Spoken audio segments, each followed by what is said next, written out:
The Center for Disease Control knows that patients are completely dishonest, that the medical profession is completely corrupt. They discussed this in the Holmes Committee in 1987 when they talked about how if a syndrome didn't have sufficient markers to establish exactly what it's for, it would be taken over by hijackers and destroyed.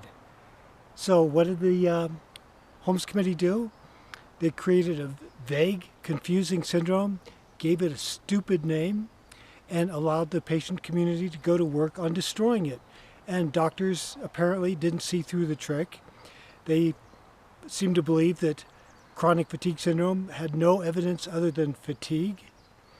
So they basically destroyed themselves.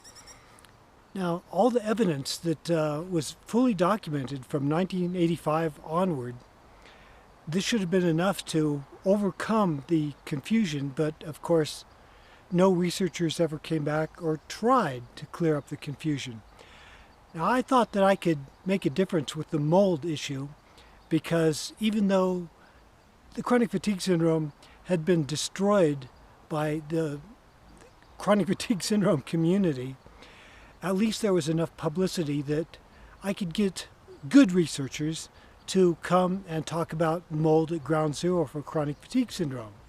And even if the syndrome itself collapsed, crashed and burned like the CDC hoped it would, we could get some value out of it by bringing out the toxic mold phenomenon, which was not known at this time. Unfortunately, the newbie mold experts, the eager, ambitious opportunists, the chronic fatigue syndrome community, everybody in general decided that this shouldn't happen and that they would never look into the evidence associated with chronic fatigue syndrome and start as if they had just invented it yesterday. So there was a sociological experiment as well as the science going on here.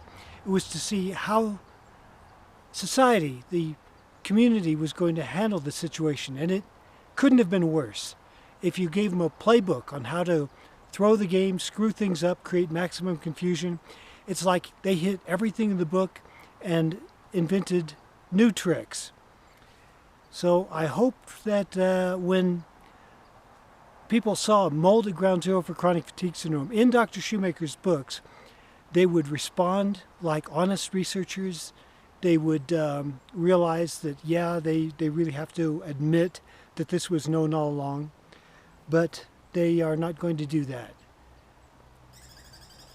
So if there's any value to this exercise left, it's in demonstrating that syndromes work to the exact opposite of their intended purpose, and that the CDC is fully aware of how to destroy any new syndrome, such as long COVID, by creating a little bit of doubt, uncertainty, and letting the patient community do their own destruction.